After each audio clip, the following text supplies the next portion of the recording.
Hello everyone, welcome to our channel Keep Learning. So, our topic is Principles of Curriculum Development. So, let's begin.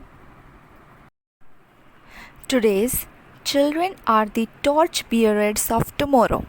They will take up the mantle as the next generation of responsible citizens who will not only look after their own sustenance but also prove themselves as socially useful, nation builders, and value oriented. For this, they will have to go through the channels of proper education. This is possible only when the curriculum is well structured and based on proper rudiments.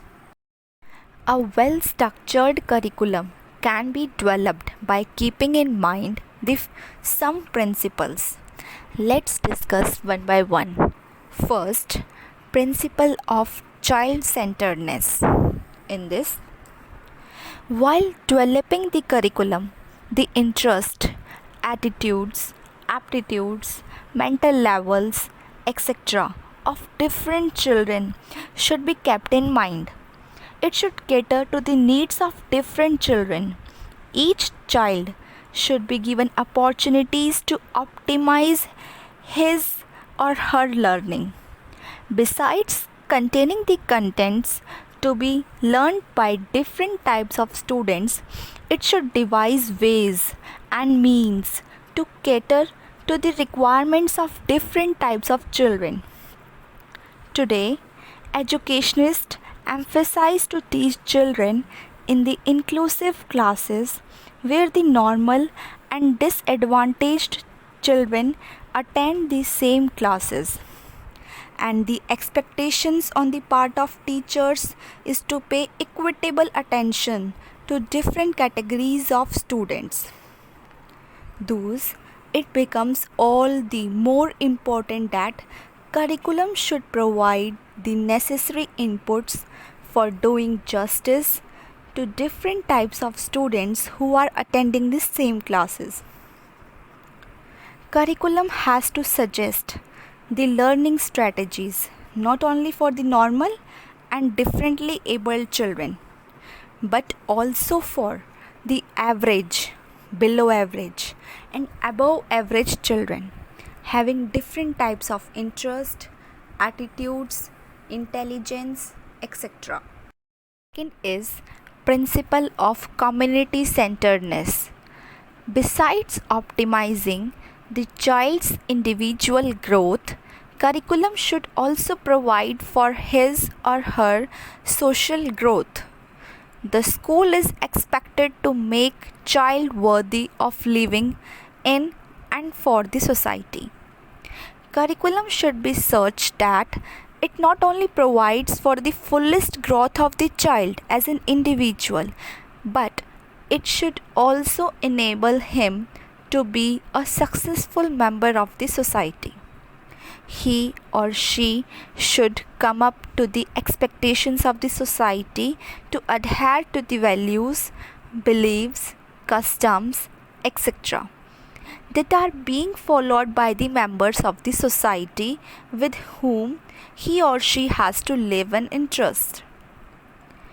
Basically, curriculum should have the built-in provision of making the child a socially acceptable human being, and he or she should be groomed as per the saying, while in Rome, do as the Romans do. Third one is principle of utility. Utility criteria suggested by the pragmatist should be imbibed in the curriculum. This principle says that such content should be included in the curriculum which have some utility value. Pragmatist endeavor is to keep such contents in the syllabus that enable the students to be economically independent and socially acceptable. Curriculum should not be unnecessarily burdened with such contents which the students would not be using during their lifetime. Fourth one is principle of experiential learning. In this, many pragmatists like D.v., Kilpatrick, etc. are of the view that children would be coming across many situations in their lives where they would be expected to perform the task themselves. Such tasks should be exposed at the school stage and they should be provided experience of performing such tasks themselves. Kilpatrick has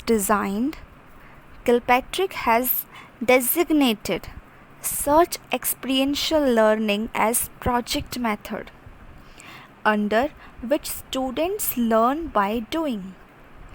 Curriculum should incorporate an indication under the component of learning experiences and label the topic which should be taught through the project method. Otherwise, teachers are expected to do some spade work in the beginning of the session and narrow down the topics to be learned through the project method. Next is principle of creativity. Different topics of the syllabus are taught at different levels of learning, where the knowledge, understanding, application, analysis, synthesis, and evaluation are creative levels. Curriculum should incorporate hints for the teacher how they would be teaching at different levels of learning. As has been pointed out earlier, that there are different categories of students studying in each class, like average, below average, above average, with varied levels of intelligence, interest, attitudes, etc. Some students with high intelligence like to accept challenges and want to solve higher levels of problem. Curriculum should provide sufficient material for such students. Other students should be exposed to lower types of application situations. Next principle is principle of conservation. There is a huge treasure of achievements handed over by the scientists, philosophers, educationalists, historians, etc. to the present generation as inheritance. Such hard-earned achievements should naturally be utilized and preserved by the present generation. Children ought to gain knowledge of the important inventions, discoveries, and other important cultural developments. Students learn about such achievement in education institutes. The curricular framers therefore must notify different achievements at different stages of education according to the age level of different students. Now, next one is principle of flexibility. Curriculum should not be rigid. It should consider the nature of different children and bring in flexibility to suit the needs of individual students. It should consider the aptitudinal requirements and provide different course contents for different students. If one's aptitude is towards vocational stream, he or she should not be insisted to pursue academic stream. There should be input of flexibility within the same curriculum for a particular class. If it is found that a student does not have the aptitude and interest for a particular unit in the syllabus, he or she should not be insisted to learn the same. To bring in the requirement of equivalent course content, alternative units may be incorporated according to the aptitudes of different individuals. As the time passes, old contents may become outdated.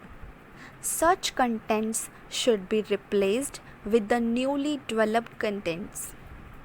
The curricular framework should keep on equipping the syllabus with the frontline changes that appear due to advance of technology and due to change in ideologies, etc. Next is principle of inculcating democratic values. Ours is a democratic country. Curriculum should be in conformity with the principle of democracy. Wherever possible, the value of democracy should be enshrined in the course content of different subjects. Besides incorporating the democratic inputs in different subject areas, it should be seen that students are not discriminated on the basis of color, caste, or creed. They should be encouraged to speak freely within the constitutional boundaries. It should be seen that secularism is encouraged and fundamentalism discouraged through the curriculum. Next is principle of variety. This principle visualizes that curriculum should be broad-based, giving ample opportunities to students to choose from a variety of subjects according to their needs, interests, aptitudes, etc.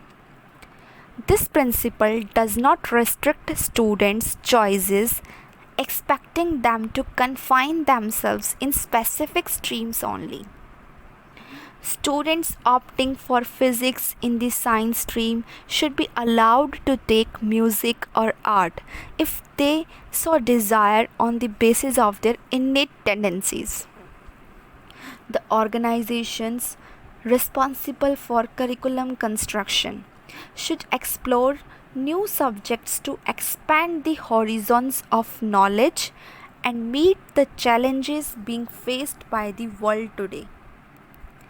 This is the reason that new subjects like peace education, theatre studies, mass media, entrepreneurship, etc. have been introduced by some school boards. Now, the last one is principle of balance.